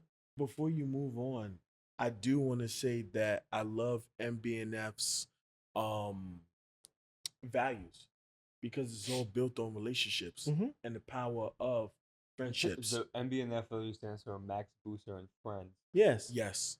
If you are a owner of an MB&F, you are a friend of Max Booster. 100%. Yes. I love that. Yes. But that's where most indie brands stand today. Yes. Yep. And They then- have to be that way. And then, like you said, moving on to Moser because Moser actually carries that same tradition as well. And we were so blessed and honored to actually have, Edward on the show. Shout out to Edward. Yeah. Shout out to Fernando. I mean, because these like I say, I'm very humbled and honored the fact that people listen to us for hours and minutes at a time. The guests that we've had on the show, the CEOs, the executives, the people that do listen to us and appreciate what we do here. It gives us a safe haven to understand that we are valued and that, we belong. Absolutely. To have Edward on the show, to be able to say like he is a fan of ours, man, wow, come on. What more validation do we need? Unfortunately, we need more. Because it's just the way the world works. It's the thing is that it's I think the podcast is in a space where it's like if you know, and if you don't, you don't. Yes. And so for those that are tuned in, that they know, they really know, and we see it because we're in a space where like we talk about this all the time now. The last couple of weeks, at least, people are recognizing us on the street. Yes. Which you wouldn't think with the numbers at face value that you see on social media or on video, but there are other numbers that you can get into in terms of impressions and reach that tell you the story and let you know what's really real. And it's not cap, as the kids would say. But our reach is incredible, and I have the numbers to back that up. And I know from personal experience when people are recognizing us outside, it happens at least once a week now. Yeah. where someone's walking up to me and they're saying, "Wrist check pod," and I'm just like, "This is crazy." Yeah. To be But it makes me so recognized. Yeah. happy because the messages that I'm getting is from people who felt like they weren't represented that are now feeling like they're represented. Exactly. From people who felt like, and that goes in representation every way. Representation visually as people of color, representation as collectors with people who are not multimillionaires, right? Yes. Because we get messages from those people too that are happy to talk about diversity of collection, Yes. um, which is amazing. To people who are talking about diversity in terms of conversation and having a platform that is more casual, more accessible, more approachable, where at any point in your watch collecting journey, you can jump in and enjoy this. Yes. Um, and so to hear those kinds of that kind of feedback from people has been incredibly rewarding for myself. I imagine for you guys too, Yes. because when we started, I didn't have any expectations. I didn't know if anyone was going to listen to us. I was optimistic. I was open to it, to receiving whatever would come our way. But if you'd have said this is what it would be, and not even a year later, I'd have been like, no, I don't know. I didn't know. But what I knew was I knew we were going to do the work. I knew we were having fun. And I think that was the most important thing because I knew if we were having fun, it was going to continue. Mm-hmm. And so that's been the goal, to always make sure that we were having fun. Yes. I mean, that's that's the biggest callback, is having fun, to be able to enjoy it, to be able to relish in the moment, to be able to celebrate what we've created. Yeah. Um It's nice to be appreciated. it is very nice to be appreciated. And you know, we experienced it not too long ago where someone was like, you sat down with someone who was like, Rishik Pot. And then there, and Perry confirmed me. He's like, yes. He's like, oh, so that's for Sean and that's Ben over there. Yeah. And you know, just for our listeners and viewers, it's like, please come see us, come That's talk one to of us, the come favorite things. And I think come that's like why, yeah, that's why I emphasize that a lot because people do then come up and I want them to. I yes, want to talk to you. I want to know you. We're at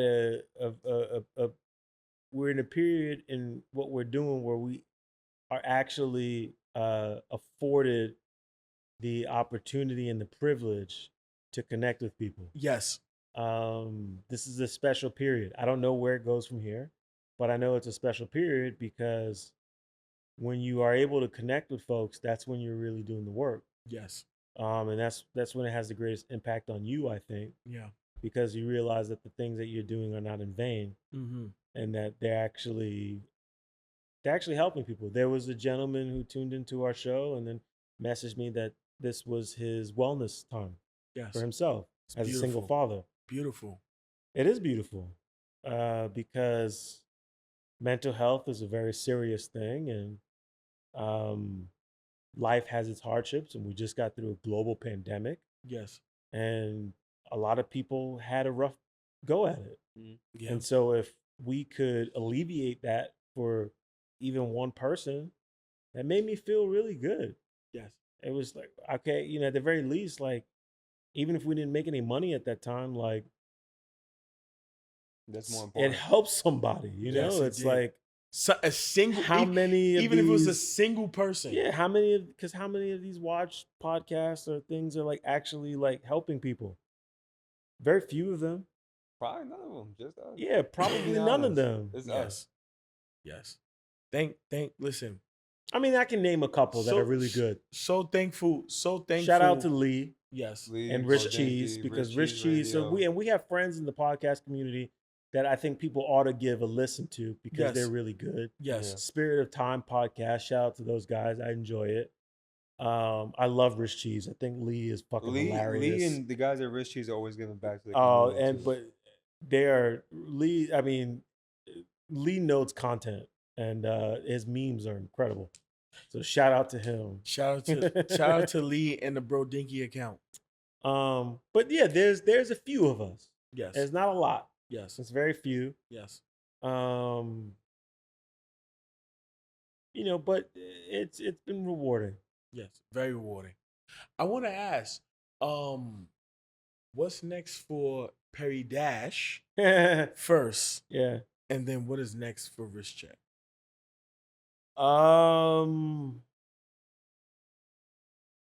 It's a good You got a question. vacation coming up? Sorry? Got a vacation coming up? I Yeah. hope so. I could use one. I haven't had one. What's coming up for me? I have my mission, man. My mission is to help people. I know what I'm good at. I'm good at helping people. I'm good at fostering relationships. I'm good at inspiring people to be their best selves. Mm-hmm. So that's always on the agenda because I really do care about people. What's next for Wrist Check Pod? Going global. Yes. Um, We still need the Hispanic episodes. You gonna send me to Mexico with Richard Lopez? oh God. Yeah, shout out to Rich. We love shout you, out to Rich Rich. Lopez. We do love What's you. next for Shout out to Rich Check Janet. is Sotheby's event. Yes, so Speaking of the we squad. have Speaking of but I Richard think and by the Janet. time they see this, it will have happened already. Yes. John's episode will be Yeah. released the day of the Sotheby's event. So by the time you hear this, the Sotheby's event will have come and passed. But We there's hope to more see you all events. There's an event we have coming up You gave away a sneak peak. there's I an did. event we have coming up Not at yet. Soho House John's in event. October on the John's 10th. This will air before then. And if you are interested in attending and you hear this, please reach out to us. But more connectivity for Rich Tech Pod. Yes. I think the best thing for us to do is to stay in the field and interact with people. To do what we do best, and that's be ourselves. And continue to expand and to grow and to carve out a space for us in the marketplace. The thing is that people continually hit us up and tell us not to stop, keep going. And Yes. so that's all I need to hear to know that I'm doing the right thing. Yes. And we'll figure everything else out as we go along. So, growth. I love that. Now, I called an audible. Game time? Ben, yes. Oh, Ben, we're doing a Ben game. knows about this. So This is definitely a 2-part episode. this is a 2-part episode because this is Perry's favorite part. I do enjoy the game. It's game time. Okay, let's do it. I'm ready. I think one of your favorite punchlines, or at least like how you introduce people that you love and respect, is always legend. I got that from his brother. So this one, So we got to give a shout out to A.A. Rashid yes. because that vocabulary comes from A.A. Rashid. So we have to say, this game is called Name That Legend. Sure. So I have 3 legends, and I'm gonna break them. I'm gonna break them down to the smallest, kind of like Lowest common denominator. lowest common denominator, and I need you to guess who they are. I'll give do my you some- best. I'll give you some hints. I'll give you some hints. Okay. So legend number 1. Yes. This legend dethroned Sonny Liston in 1964 This to is become. Muhammad Ali. That was too easy. Damn, what the fuck? You said Sonny Liston. That's it. It's a Well, wrap. yes, but let It's me a wrap. finish. No, What the next. fuck? Really? Next, you said Sonny Liston. That's easy. You Okay. made that way too easy. Okay. I didn't know he was gonna word it like that. Sure, sure. But What's I the mean, next one? for the viewers, can we give like some? No. Sorry. no, it's a Okay, wrap. I'll let the next one ride. Okay. Next. Don't let it ride. This artist was the most influential in introducing Cubism in 1907, arguably the greatest painter in the world, or world renowned. Picasso. There you go. Sure. You put too many keywords. Cubism? Come on. We had a man. really good conversation about Picasso the other day, actually, comparing him Um, to rappers. Who was he? Huh? What'd you I think compare? there are a lot of different artists that are Picasso at different periods. Picasso at different periods. Picasso had the period when he graduated school, Mhm. where everything was incredibly detailed. It was very stoic. It was very dark. Mhm. Then he went through his blue period, Mhm. which was more minimal, but still incredibly detailed. Yeah. And then he got to Cubism, which was inspired by his travels in West Africa. So let's say you said a lot of rappers. Let's say from the 80s to 2010. So my argument was and then this past Cubism, because what I was saying was my argument was that Jay-Z is early Picasso. Mhm. Was he Incredible. Picasso in the 2000s? Early 2000s? I think Jay-Z's early Picasso now. Okay. Incredibly detailed. I think Jay-Z is an incredible writer who doesn't write, but he's very wordy. And Jay-Z he has all these tricks that are amazing, but the level of detail is so great that you can miss it. So when you see Picasso's early works, you almost have to stand in front of it for a very long time to catch everything. Mm-hmm. That's like Jay-Z. Yes.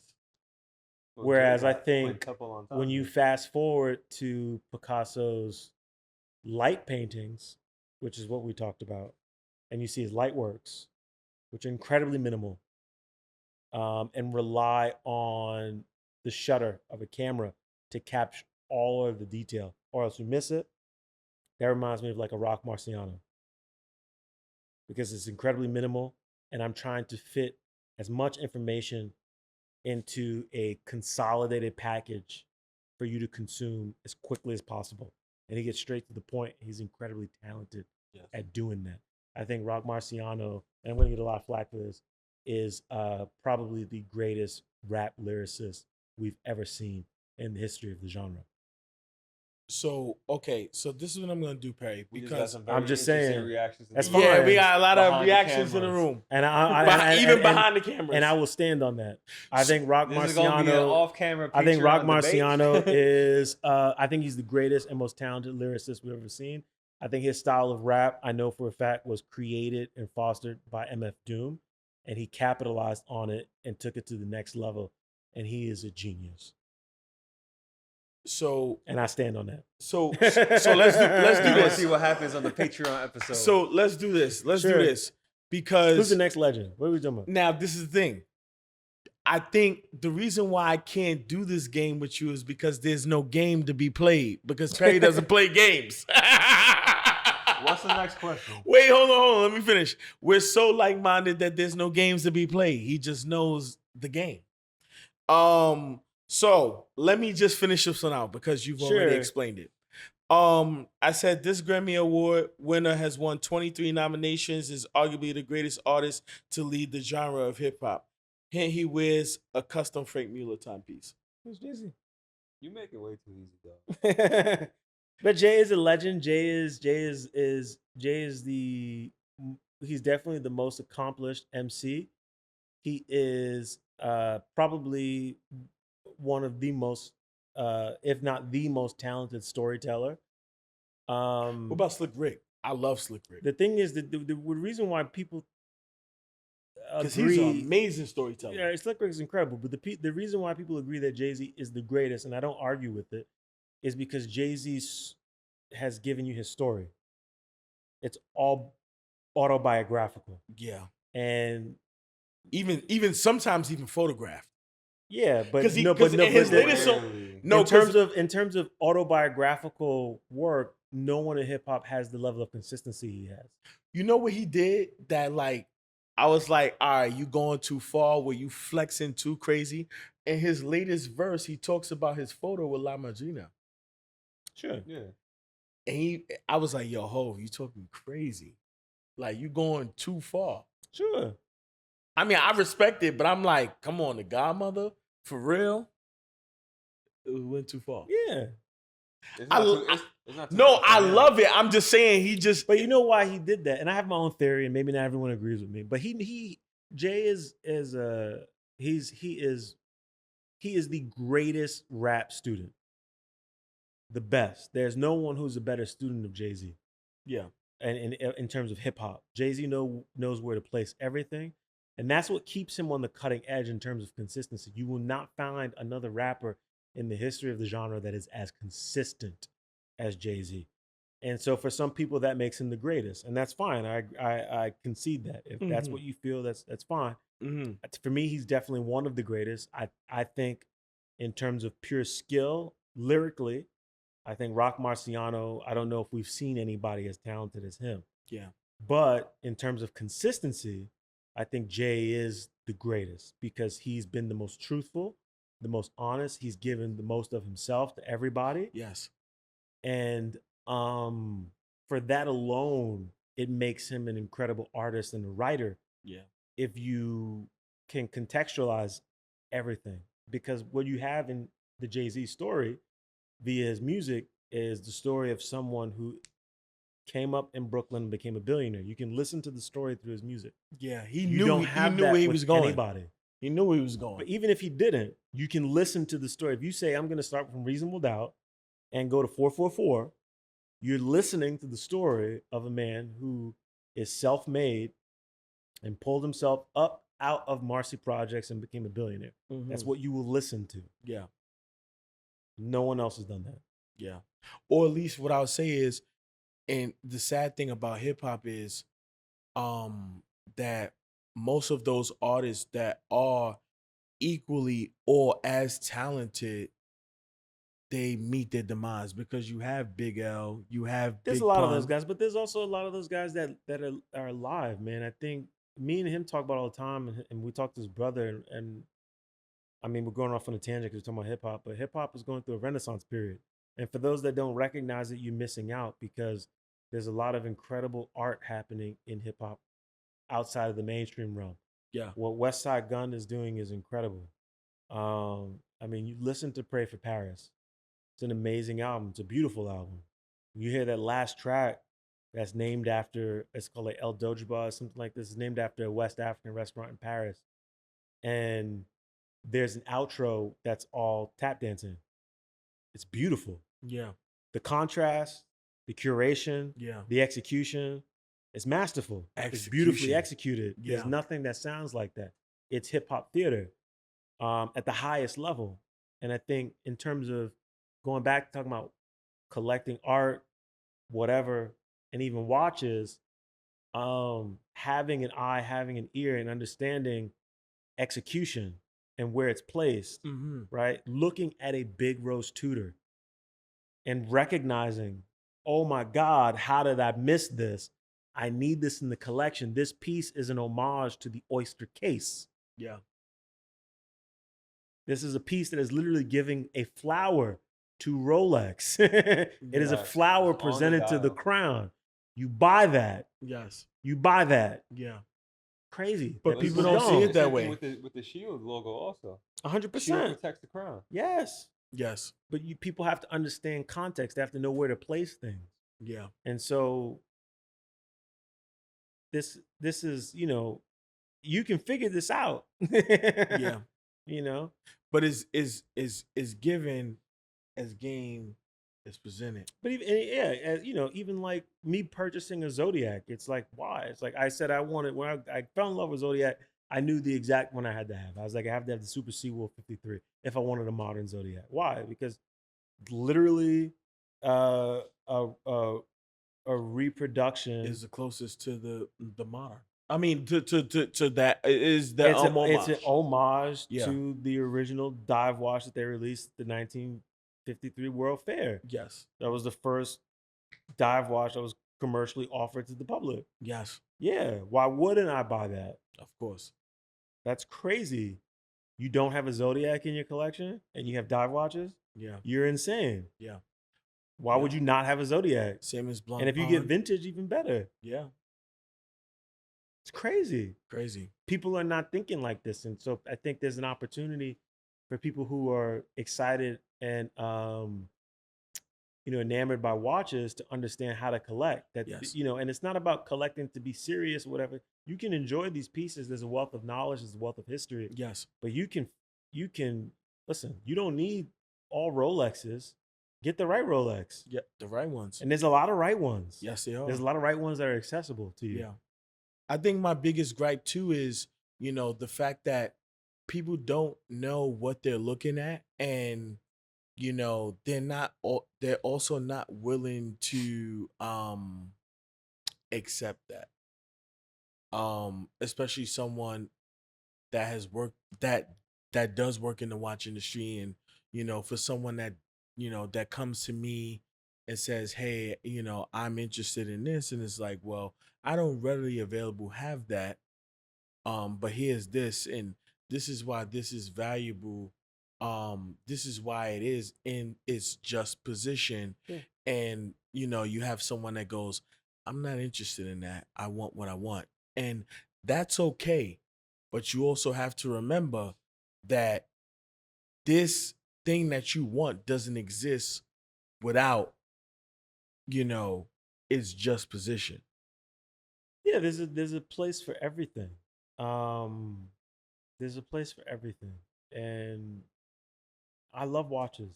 Yes, I we all really, love really watches. do. And I think that's what people love about the show is that we can enjoy, like the gentleman who's riffing on us about wearing Rolexes, but we can also enjoy Swatch. Yeah, we all own Rolexes, and we're also all, well, me and Perry wearing swatches, you wear swatches. Yeah. The same amount of love and Yeah. admiration, appreciation with both. There's a Yes. place here for everybody. You Yes. know what I'm saying? Diversity in collecting, diversity in collectors. And you think about the relationships that we've been afforded because of this. Like this has been incredibly rewarding. Yes, So no complaints on this. I'm very happy. I agree. Facts. I agree. I think it winds down for our lengthy It's episode. very lengthy. Very lengthy episode. This is only the third 2-part episode ever. This is, yeah. But I think it's very necessary. It's almost 2 hours. Just so you guys realize. Wrap it up.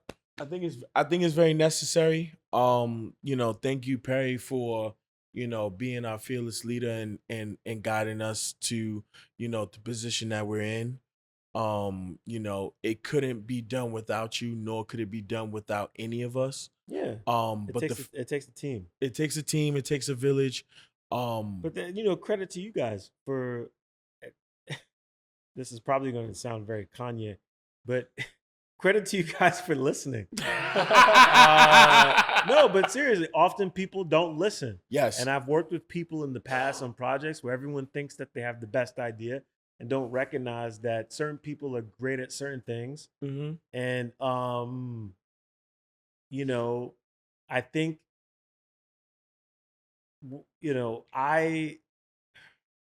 it's hard to figure out how to say this without sounding like a complete asshole. Sound like an asshole. Do it. I am a visionary. And it's not to say that like other people can't have visions. I think we all have visions, but when someone has a vision, you have to have the foresight and the ability to see it and trust them. Yeah. And to say, okay, I'm not quite sure, but I trust you and I get it. But that's also having a vision in itself. Yeah, it is. It is. So it really takes a team because I remember what it was like to work alongside people who I'd be laying out a play and then they want to compete with me. And I'm just like, we're not in competition. Yeah. We're supposed to support one another. Yes. And I think you guys know that I'm incredibly supportive. I don't hold anybody back from being their best selves. If anything, I push you. Yes. If anything, I Yes. push you. I will challenge you to be better. Yes. And to grow. Yes. Because that's what's important to me. And I feel like whatever legacy or legend that I create for myself will live vicariously through your success. It's something that for as long as I've known you has been a testament. So I definitely love and appreciate you for that. I love and appreciate everyone that's on this Risk Check Pod team. A lot of love and appreciation. A lot of love and appreciation. Maybe that should be the name of the episode. Sure, love and appreciation. Love and appreciation. Love and happiness. So we love and appreciate you guys. thank you for listening. Thank you for viewing. You guys can find us on YouTube, Spotify visually with video. So that's what I was gonna go. Spotify visually, audibly. You do have Apple Apple Podcasts, Podcasts, Google Podcasts. Podcasts, we got Pocket Cast, TikTok we for got touring. TikTok, Yes. YouTube, Instagram, Pod. everywhere. Everywhere. You never know. And you know my favorite line. No, don't say it. No, shut the fuck up. Maybe see in the you guys. metaverse. Yes. We'll see you guys in the next episode. Yes. Peace. Sorry for the bathroom breaks.